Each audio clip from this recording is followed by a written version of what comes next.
Trae, you've got on a Dallas hat, but a proposed trade could have you headed to Atlanta. The Atlanta Hawks trade Luka Doncic to the Dallas Mavericks. There's people who want to compare you and compare you. How do you deal with that pressure? You know, to represent our class, looking forward to seeing him. Doncic, three-pointer, bang! Oh, baby! What a three from Trae Young! I think at the end of the day, it worked out for both teams. So that was 3 years ago, Luka and Trae experiencing what we will see at Barclays Center tonight. The draft a little more than 4 hours away at this point.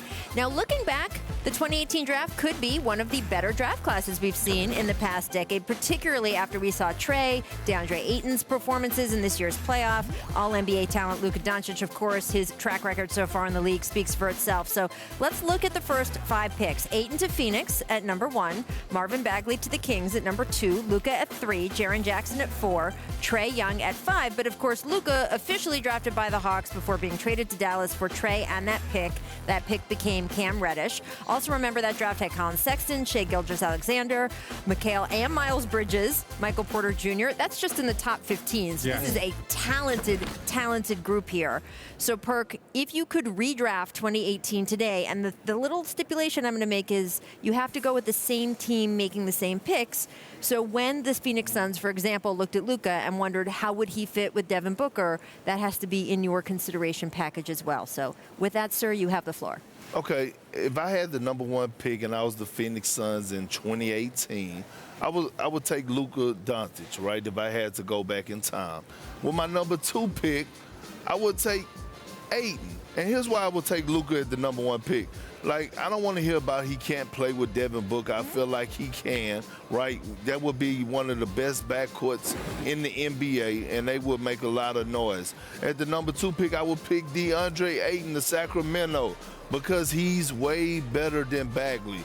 This is a guy that played extremely well in the postseason. Forget the finals. We watched this guy average 18 and 10. At number 3, the Hawks, I'm staying with Trae Young, ice cold Trae, right? Point guard, a guy that's going to go out there and get you 29 points, 9 assists, make guys around you a better 4-level scorer. And I'm looking at the Memphis Grizzlies with the number 4 pick. I'm going with Miles Bridges over Jaren Jackson Jr. And at the number 5 pick, if I'm Dallas, I'm going with Shai Gilgeous-Alexander, SGA. Wow. Honestly, if I had to repick it, there's not too much. I think Luka Doncic obviously is the number 1 player in this draft. I think Ayton, you still haven't seen his potential.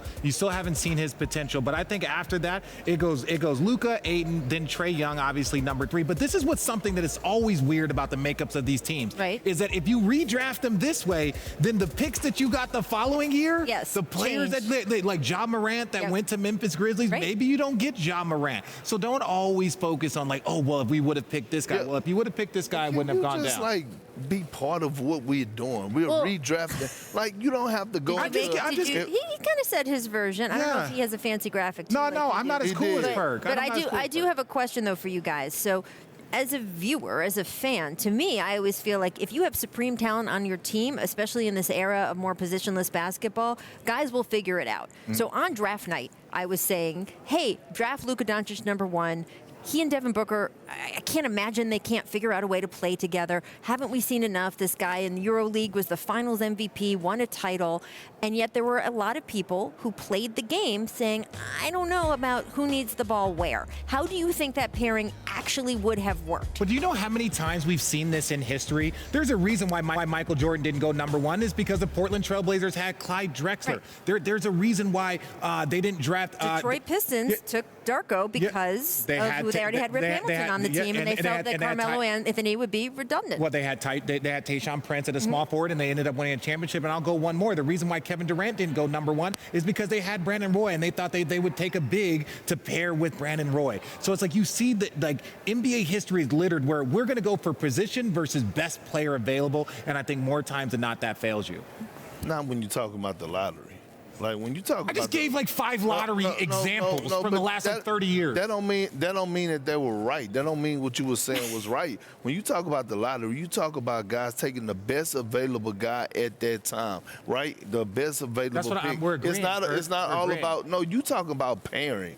right? You get later on in the draft and then you start to pair and see what you need. But at that particular time, you find a way to make Kevin Durant and Brandon Roy work. Like, you got to draft Kevin Durant, especially after watching him see what he did. Hence why I said what they did was wrong. But here's the thing. I think that the Suns made a good choice for them in that Deandre Ayton is not he's not the examples you're giving. That's not Deandre Ayton. No, right? agreed. So Deandre Ayton is someone who, as we have seen, has worked out for the Phoenix Suns. He played just exceptional basketball through so many rounds of the playoffs. So yes, would Luka Doncic maybe have been a better pick for them in hindsight, being 2020?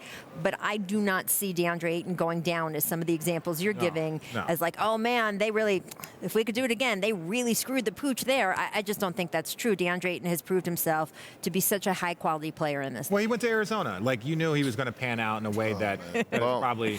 There you go. Thanks for watching ESPN on YouTube. For live streaming sports and premium content, subscribe to ESPN+.